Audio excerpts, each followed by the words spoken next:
What use is an F-call?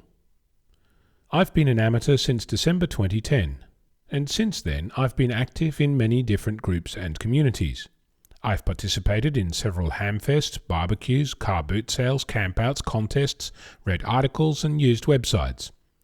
One thing is clear to me. There's a small group of individuals doing all the work and a huge group of people complaining. It's like they never heard the axiom, many hands make light work. I debated if I should even bring this up, but I think that in the interest of the future of amateur radio, it's important to realize that the average age of our community is increasing, getting closer and closer to the point where they're unable or unwilling to do the work that others almost blindly take for granted. I know I'm in the minority of people doing the work, and before you wonder if this is a case of me asking for recognition, it's not. I've had more than my fair share, thank you. It's about the notion that things just magically happen. Let me give you some examples of services that you might use. The editor of AR magazine is a volunteer. So is the editor for the national news. We have Weekly Helpline, been running for 25 odd years, one guy.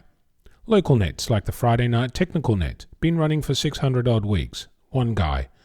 There's a guy who's scanning all the back issues of AR magazine, going back to 1933.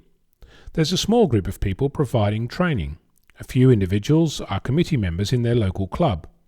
Repeaters are maintained by a few people, sometimes just one.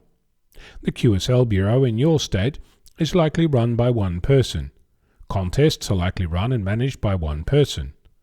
Your club's grant applications are likely done by one person.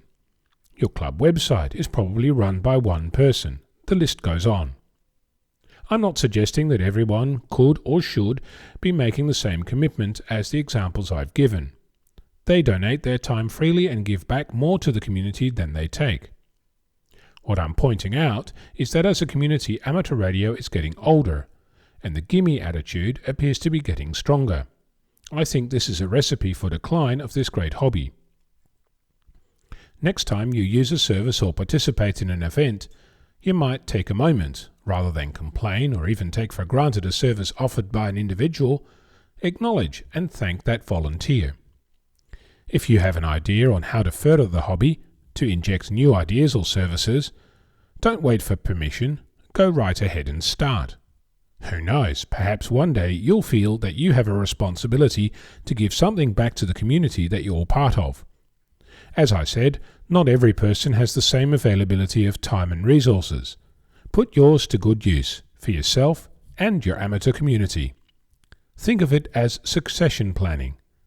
I'm Ono, VK6FLAB.